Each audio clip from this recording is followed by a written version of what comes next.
বন্ধুরা, গতকালকের ভিডিওতে প্যাটার্ন ওয়াইজ আপনাদের সাথে শেয়ার করেছিলাম যে আপসাইডের নিফটির জন্য যদি দেখেন তাহলে সেক্ষেত্রে আপনারা 23,130 এই জায়গাটা কিন্তু দেখতে পাবেন। এটা যদি ফার্স্ট হাফের মধ্যেই ঘটনাটা ঘটে যায় বা গ্যাপ আপের সঙ্গে সঙ্গে যদি দেখতে পেয়ে যান এই জায়গাটার কাছাকাছি, তাহলে এখান থেকে কিন্তু রিভার্সও কিন্তু বাজার হবে। ব্যাংক নিফটির ক্ষেত্রে যদি দেখেন, ব্যাংক নিফটির ক্ষেত্রেও আপনাদের সাথে শেয়ার করেছিলাম যে 53,000-এর কাছাকাছি পর্যন্ত আপসাইডের দিকের জন্য একটা মুভ আছে। এটাকে যদি পেরোতে পারে আপসাইডে কিন্তু 53,350, 380 এই জায়গাটা কিন্তু ইজি দেখা যাবে। আজকের দিনে যদি দেখেন নিফটির ক্ষেত্রে টার্গেট পুরোপুরি মিট করেইছে, কিন্তু যদি ভালো করে খেয়াল করে দেখেন গ্যাপ ডাউনের সঙ্গে কিন্তু খুলেছে। এছাড়াও আপনাদের সাথে শেয়ার করেছিল যে বড়সড় যদি গ্যাপ ডাউন হয়ে যায় বা গ্যাপ আপ হয়ে যায় তাহলে ইন্ট্রাডে প্রাইস অ্যাকশন দেখতে হবে। আর প্রাইস অ্যাকশনের নামে কিন্তু আপনাকে ফার্স্টে হাফ অ্যান আওয়ারের কিন্তু একটা রেঞ্জ এটাকে কিন্তু সিলেক্ট করে দিতে হবে। হাই ভাঙলে উপরের দিকের জন্য, লো ভাঙলে তলার দিকের জন্য। আজকের দিনে হাই ভেঙেছে, দেখুন আপনারা যদি ভালো করে দেখেন এই জায়গাটা হচ্ছে হাফ অ্যান আওয়ারের হাই। এই জায়গাটা ভেঙেছে, উপরের দিকে চলেছে, তলার দিকে এসছে, স্টপ লসও কিন্তু গেছে। আবার এখান থেকে উপরের দিকে গেছে, আবার তলায় এসছে। এখানে একটা কিন্তু পার্সোনালি ট্রেডও ছিল আমার। আর এখানে তারপর কি দেখতে পেয়েছি যে আপসাইডের দিকের জন্য কিছুটা মুভমেন্ট হয়েছে, এখানে কিন্তু ওয়েট করেছি, তারপর তলার দিকে রিভার্স এবং স্টপ লস নিতে বাধ্য হয়েছে। ফাইনালি মেকআপ হয় এই সব জায়গায়। সেখানেও কিন্তু ভয়ানক মুভমেন্ট আজকের দিনে দেখা গেছে। একে তো যুদ্ধ পরিস্থিতি, তার মধ্যে কিন্তু বাজারে এক্সপায়ারি ছিল নিফটি। মর্নিং থেকে এই মুভমেন্ট কিন্তু খুব হচ্ছিল বাজারের মধ্যে। প্রিমিয়াম যদি দেখেন খুব স্পিডে তলার দিকের জন্য, আবার খুব স্পিডে আপসাইডের দিকের জন্য মুভ করছিল। সুতরাং এইখানে যে স্টপ লসটা গেছে সেটা কিন্তু এখানে মেকআপ হয়েছে এবং সামান্য কিছু এক্সট্রা প্রফিটও হয়েছে। তারপরেও এই যে রেঞ্জটা কিন্তু আপনাদের সাথে শেয়ার করেছিলাম, এটা কিন্তু কাজ করতে পারেনি। কারণ বেলা বেড়ে যাচ্ছিল, বুঝতেই পারছেন যে এখানের মধ্যে বাজারের মধ্যে প্রচন্ড বেশি নয়েজ লাগছিল। সেই সেহেতু এখানে কিন্তু আর কাজ করেনি। আপসাইডের দিকের জন্য গেছে, দেখবো তো দেখেছি। এবার কালকের জন্য কি হতে পারে, প্যাটার্ন অনুযায়ী কিন্তু জায়গা কিন্তু কমপ্লিট। এই 5 মিনিটের টাইম ফ্রেম অনুযায়ী বা 15 মিনিটের চার্টে যেটা প্যাটার্ন শো করছে সেই অনুযায়ী কিন্তু টার্গেট অ্যাচিভ হয়ে গেছে। এখান থেকে কিন্তু প্যাটার্ন ওয়াইজ তলায় পড়ার কথা। এর মধ্যে মিলিয়ে দেখতে হবে যে যুদ্ধ পরিস্থিতিতে কি কি সিচুয়েশন হয়ে আছে। ইরান আমেরিকার মধ্যে সিজফায়ার করে কিছুদিন চলছিল, ইসরায়েল আর ইরানের মধ্যে কিন্তু একে অপরের অ্যাটাক কিন্তু হচ্ছিল। তার সঙ্গে সঙ্গে ওই গালফ নেশন গুলোর মধ্যেও কিন্তু অ্যাটাক চলছিল, মিলিটারি ইনস্টলেশন সেই সব জায়গাগুলো। আজকে রাত্রিবেলা একদিন এক্সটেন্ড করার পর, মানে ট্রাম্প যখনই একদিন এক্সটেন্ড করলো টাইম সিজফায়ারের জন্য, বা শর্ত যদি মেনে নাও তাহলে ভালো, নয়তো আদিম যুগে পাঠিয়ে দেবো ইরানকে। তো এটার জন্য একদিন এক্সটেন্ড যখন করলো তখন কিন্তু দেখা গেল কি যে বাজারের মধ্যে কিন্তু শান্ত পরিবেশ, সেই সুযোগে কিন্তু বাজার প্যাটার্নটা কিন্তু কমপ্লিট করে ফেললো। এবার এখান থেকে প্যাটার্ন ওয়াইজ কিন্তু নিচের দিকে ফল হওয়ার কথা। আজকে হচ্ছে ডেডলাইন শেষ, অলরেডি ইসরায়েল থেকে পয়েন্ট চলে এসছে যে ইরানের যারা যাত্রী আছেন তারা ট্রেনে কেউ যাতায়াত করবেন না, মানে ট্রেনের ওপর অ্যাটাক হবে বা রেল লাইনগুলো বা ট্রেনের উপরে অ্যাটাক হবে। আজকে ঠিক রাত্রির 8টার সময় ডেডলাইন শেষ আমেরিকান টাইম অনুযায়ী। যদি ইন্ডিয়ান টাইম অনুযায়ী ধরেন তাহলে 11 ঘন্টা মোটামুটি আরো এগিয়ে নিন। তার মানে কালকে সকালবেলা বোট 5টা 5:30 নাগাদ টাইম কিন্তু নর্মালি শেষ হয়ে যাচ্ছে।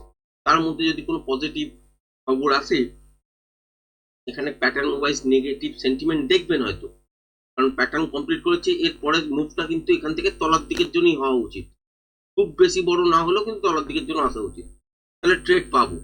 আর যদি কালকের দিনে মর্নিং এ যদি দেখেন যে ডেস্ট্রয় শুরু হয়ে গেছে, তার ইম্প্যাক্ট কিন্তু বাজারের মধ্যেও পড়বে। বড় সড়ো কিন্তু গ্যাপ ডাউনও দেখবেন। আর বড় সড়ো গ্যাপ ডাউন দেখা মানে বুঝতেই পারছেন যে এখান থেকে কিন্তু কোথায় খুলবে কেউ জানে না। এবার যদি ইন্ট্রাডে বেসিসে টেকনিক্যালি কথা বলি, তাহলে টেকনিক্যালি এই সব জায়গা যেখানে দেখতে পাচ্ছেন এই সব জায়গা থেকেই তলার দিকের জন্য পড়ার কথা। যদি দেখি যে 22,975 এই যে জায়গায় যে সুইং লোটা আছে, এটা যদি ব্রেক করে দিয়ে বাজার দাঁড়িয়ে থাকে কন্টিনিউ, তাহলে এখান থেকে তলার দিকের জন্য মুভ করবে। তার জন্য এখানে লুপ তৈরি করতে হবে। আর যদি সেটা না করে তাহলে এখান থেকে আবারও বাউন্স করার চেষ্টা করবে।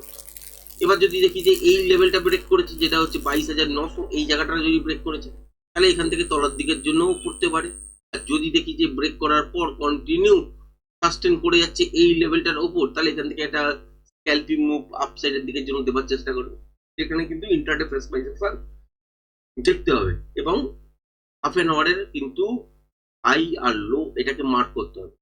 আশা করছি বড় সড়ো গ্যাপ ডাউনেই পাবেন, হয়তো এই মুখটা আপসাইড থেকে যে তলার দিকের জন্য হওয়া উচিত প্যাটার্ন অনুযায়ী, যে উপরের দিকের জন্য যে জায়গাটা আপনাদের সাথে শেয়ার করেছিলাম সেটা হচ্ছে 23,130, সেটা কিন্তু মিট হয়ে গেছে।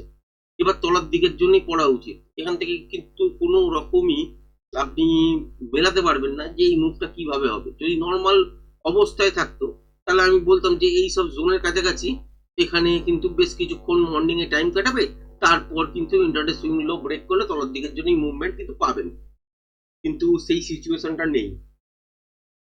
যুদ্ধ পরিস্থিতি ধমকাধমকি চলছে এবং অ্যাকশনও চলছে, এবং ব্রিজগুলো এবং নিউক্লিয়ার পাওয়ার প্ল্যান্ট যেগুলো আছে যার মাধ্যমে বিদ্যুৎ তৈরি হয়, ওয়াটার, ইরানে জানেনি মোটামুটি গালফ নেশনগুলোতে তেল যতটা বেশি সস্তা, জল কিন্তু ততটাই বেশি দামি। কারণ হচ্ছে তারা মানে ওয়াটার প্লান্ট, মিনারেল ওয়াটারের প্লান্ট বসানো আছে এবং সমুদ্রের জলটাকে, নোনা জলটাকে মিষ্টি জলে রূপান্তর করে কিন্তু তারা ড্রিঙ্কিং ওয়াটার হিসাবে ইউজ করে। এই হিসাবে যদি ভালো করে খেয়াল করে দেখেন তাহলে সেখানেও কিন্তু অ্যাটাক হওয়ার সম্ভাবনা আছে।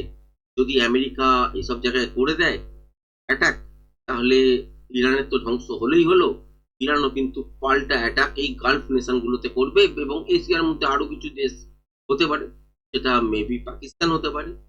যদি সেই অ্যাটাকটা পাকিস্তানের দিকে ঘুরে আসে, পাকিস্তানও কিন্তু রিটালিয়েট করবে ইরানের দিকে এবং সঙ্গে হচ্ছে ভারতও টার্গেট হয়ে যাবে।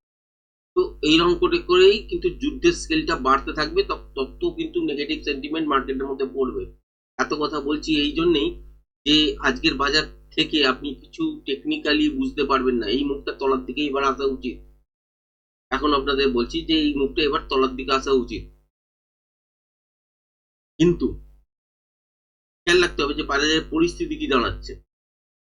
আর যদি কালকের দিনে আজকের মতন প্রচন্ড বেশি মুভমেন্ট থাকে বাজারের, মুভমেন্টে যদিও এক্সপায়ারির দিন আজকে ভয়ানক মুভমেন্ট ছিল, আজকে যাদের স্কিল বেটার আছে তারাই হয়তো ঠিকঠাক করতে পেরেছে, আদারওয়াইজ কিন্তু লস গেছেই গেছে। কারণ আমারও একটা স্টপ লস এখানে কিন্তু গেছে, ভালো পয়েন্টই কিন্তু ক্যাপচার হচ্ছিল, হতে হতে কিন্তু পুরো রিভার্স এবং এইসব জায়গাতে কিন্তু আমাকে এক্সিট করতে বাধ্য হয়েছে, কারণ অনেকটা বড় লস কিন্তু চলছিল। তারপর ফাইনালি এই সব জায়গা থেকে একটা মুভমেন্ট, তো এই মুভমেন্টটাতে কাজ করা গেছে, কিন্তু তাও হচ্ছে এই এতটা পর্যন্ত এবং ভয়ানক মুভমেন্ট প্রিমিয়ামের চার্টে যদি দেখেন পেয়েছেন।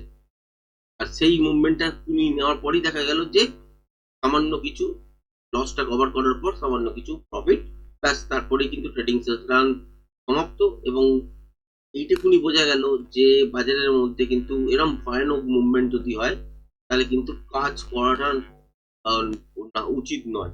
কারণ এইরকম মুভমেন্ট অনুযায়ী যদি আজকের দিনে এই সিচুয়েশনটা না দিত তাহলে কিন্তু লসেই কভার করতে হতো।